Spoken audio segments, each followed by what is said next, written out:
The story begins in the dark clinical depths of a mysterious hospital. A doctor is seen carefully transporting a body to the incinerator following a failed secret experiment. His goal is to burn the evidence of their illegal work so that no one ever finds out what they were doing.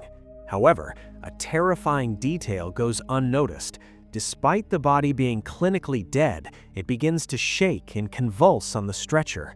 Unaware that the subject is still showing signs of life, the lead doctor pushes the body into the furnace, leaves it to burn, and calmly returns to his duties. A short while later, a cleaner is passing by the room when he hears a strange metallic scratching sound echoing from inside the furnace. Driven by a mix of confusion and curiosity, he opens the heavy iron door and peers into the flames.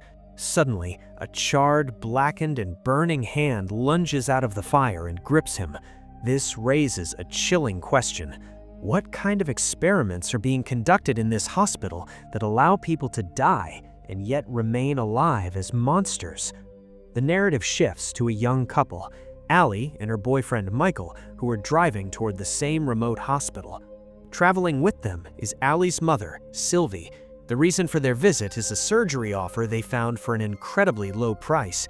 In reality, both Allie and Sylvia have always felt deep insecurity because their breasts are slightly larger than the average size.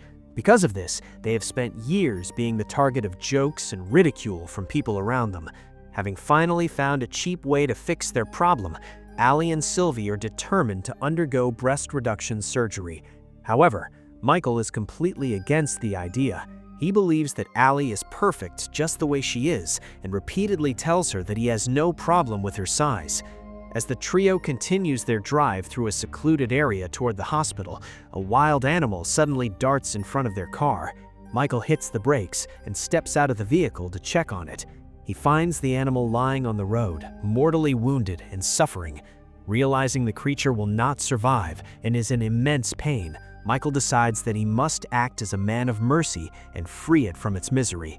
But before he can do anything, another car speeds past them and runs directly over the animal, crushing it. Blood splatters everywhere, covering Michael's face and clothes. Because Michael suffers from a severe phobia of blood, the very reason he was kicked out of medical school, he immediately begins to vomit on the side of the road. Sylvie, watching this, is disgusted by his reaction and calls him a big coward. Eventually, they reach the hospital and notice it is built very far from the city for strange reasons. They have no idea that this is the same facility where the deadly experiments were being conducted. Upon entering, they are greeted by a doctor named Jana, who introduces them to her only companion, Daniel. Daniel is tasked with guiding them to their rooms. As soon as Michael steps further into the hospital, the clinical environment and the faint smell of blood make him feel dizzy again. Allie's mother, Sylvie, remains furious with him, openly mocking him for his weakness. In another part of the hospital, the lead surgeon, Dr. K, is treating a patient named William. Dr. K is arrogant, boastfully telling William that his experiments never fail. Soon, Dr. Jana introduces the trio to Dr. K, who is famous for these types of procedures. In a highly unprofessional manner, Dr. K begins checking Allie's body right in front of everyone to decide how much of her size to reduce. Michael is deeply uncomfortable, but he has come along only to prove to Allie that he will always support her. He has a secret plan. Once Allie's operation is successfully completed, he intends to propose to her with a ring he has brought with him. While Allie and Michael are talking, Daniel arrives and informs them that Sylvie's operation has already begun. This means Allie is next in line. However, Michael's instincts are screaming at him that something is wrong. He realizes the hospital staff is acting very casually. They aren't even performing standard medical tests on the patients before surgery. To his horror, Michael even spots one of the doctors drinking alcohol inside the facility right before a procedure. Michael begs Allie to reconsider and leave the hospital, but Allie dismisses his concerns. She believes Michael just has a difficult, paranoid nature and is trying to ruin her chance at a cheap surgery. To prevent Michael from causing more trouble, the doctors send Daniel to take Michael outside so he doesn't interfere with their work. While they are outside, Daniel makes a shocking confession. He only took this job because he can get free drugs here. Michael realizes that Daniel is a severe drug addict who has been hired without any medical qualifications or a degree. Daniel then tells Michael to rest for a while and disappears inside to get high. Left alone, Michael begins to hear muffled, struggling voices coming from a nearby room. He opens the door and discovers a girl tied up in a horrific condition. She is barely breathing and looks like she has been tortured. Thinking he is helping her, Michael removes her oxygen mask, but the moment he does, the girl's eyes turn feral. She lunges at Michael with animalistic aggression, trying to bite him directly. Michael realizes dangerous, illegal experiments are being performed on people in this hospital. Michael runs straight to Allie's operating room, where she is being prepared for surgery. He pleads with her to leave, explaining that he found a girl in a terrible condition downstairs. However, Allie and the doctors think Michael is just making up stories out of fear. Allie is so embarrassed that she insults him in front of the entire staff, calling him a fatso and saying she regrets bringing such a coward to the hospital. The doctors also become angry. They eventually walk out and refuse to do the surgery. Allie, in a rage, tells Michael he will never achieve anything in his life and threatens to leave him forever. As Michael tries to apologize and convince Allie to stay, total chaos suddenly erupts throughout the hospital. Doctors are frantically running through the halls trying to evacuate patients because strange people have turned into zombies and are biting everyone. Anyone who is bitten turns into a zombie within minutes, and the infection is spreading uncontrollably. As the survivors run for the exits, Allie refuses to leave without her mother, Sylvie. Michael, proving his loyalty, decides to support Allie instead of saving himself. As they move through the blood-stained hallways, they witness a horrific sight through a door. A zombie is disemboweling and eating a pregnant woman. These zombies are incredibly aggressive, driven only by a hunger for human flesh. The sight of the gore makes Michael's head spin again. Allie tells him they have to stay focused or they will die. Suddenly, a zombie attacks them from behind.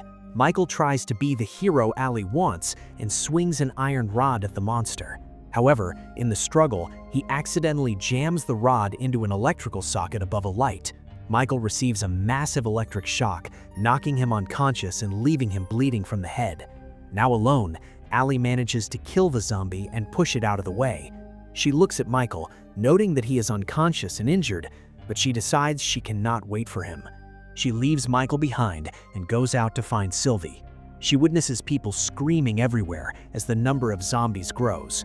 To defend herself, Allie finds a liquid, fills the patient's body with it, and makes it explode, which kills the surrounding zombies and allows her to slip away. On another side of the building, two patients named William and Lena are trapped in a lab.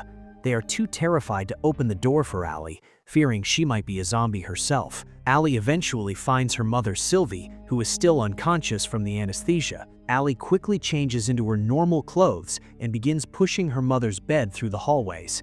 She witnesses zombies eating pieces of their own flesh before they begin to chase her. She eventually breaks into a room where Daniel is hiding alone and doing drugs. Just then, a zombie appears and bites Sylvie. Daniel manages to hit the zombie on the head and kill it, but the damage is done. Michael finally wakes up after being unconscious for a long time. He realizes Allie abandoned him, but he still worries about her safety. While searching for her, he accidentally knocks over a jar in a lab, releasing a mutated zombie reptile. Michael flees and eventually runs into Dr. K and Dr. Yana. Now, a group of three, they search for the others and eventually find Allie and Daniel with the wounded Sylvie. Everyone gathers in a surgeon's room. Michael is relieved to see Allie safe, but the mood is dark. The surgeon begins bandaging Sylvie's wounds, unaware that they are zombie bites. Daniel notices that the phone lines are down, meaning they cannot call for help. When Dr. K looks at Sylvie, he warns everyone that she will soon become a zombie and they must tie her up. During the struggle, some of Sylvie's blood falls on the doctor. Yana suggests taking Sylvia to the pharmacy room to try different experimental medicines, hoping to find an antidote. They reach the pharmacy and block the door. Dr. K admits that he actually invented this virus and tries to find a cure, but fails. He eventually confesses that this nightmare was his and Dr. Yana's fault. Before he can name Yana as his partner, she hits him on the head and kills him, lying to the others that he was turning into a zombie because of the blood that fell on him. She does this to hide her own involvement. Suddenly, Sylvie fully transforms and bites the hand of the surgeon. The surgeon, realizing he is infected, quickly uses a machine to cut off his own hand to stop the virus from spreading to the rest of his body. Everyone realizes Sylvie is gone, and Michael is forced to kill the zombie Sylvie with his own hands. As zombies swarm the pharmacy door, the survivors escape through a back door and head for the roof. They have to cross a thin iron rod to reach the next building. Because the surgeon has only one hand, he loses his balance and falls to his death. The rest reach the building and arm themselves with whatever they can find. Daniel blackmails Dr. Yana, revealing he knows she killed Dr. K to hide her secret and demanding $100,000. Meanwhile, Michael is hurt seeing Allie acting close with Daniel. They decide to escape through a trash bin system. Michael tries to lead the way to prove he isn't a coward, but he makes a mistake that angers the others. They find another survivor, Lena, and save her. Yana then sets a trap for Daniel, luring him to a dark room where she claims she will give him the money. Instead, she lures him to a zombie she placed there, which bites him. In a rage, Daniel kills Yana. He hides his wounds so the others don't know he is infected. They reach the main gate and see the army has surrounded the hospital. The army shoots Lena dead as soon as she steps out, proving they won't let anyone escape. The last three, Allie, Michael, and Daniel, flee into the sewers. In the sewer, Michael proposes to Allie, hoping for one moment of peace. Allie refuses him directly, calling him a coward she could never marry. While trying to open a manhole cover, an army truck parks on top of it, trapping Allie's fingers. Daniel runs away to save himself, but Michael stays. To save her, Michael uses his glasses to help him bite and sever Allie's fingers to free her from the cover. They find another hatch to the surface. Allie goes up first. Daniel tells Michael that zombies are coming from the tunnels, so Michael stays back to fight them off. As Michael tries to climb up after the fight, Daniel deliberately locks the hatch from above, leaving Michael below to be eaten so that Daniel can have Allie for himself. Allie and Daniel escape in a car, but Allie soon realizes Daniel is infected. He tries to force himself on her, but she kills him and pushes him out of the car, then runs him over. Down in the sewers, Michael has survived and detonates bombs he planted, which releases all the zombies through the manholes and into the town. Michael eventually crawls out of a manhole covered in blood. Allie, traumatized and thinking he is just another zombie, hits him with her car. When she realizes she killed Michael, the only person who truly loved her, she loses control of the vehicle and crashes into a tree, dying instantly. Everyone is dead, and because the survivors broke the quarantine, the zombie virus has now spread to the entire world. And with this dark ending, this whole movie ends here. See you in the next recap. Thanks for watching.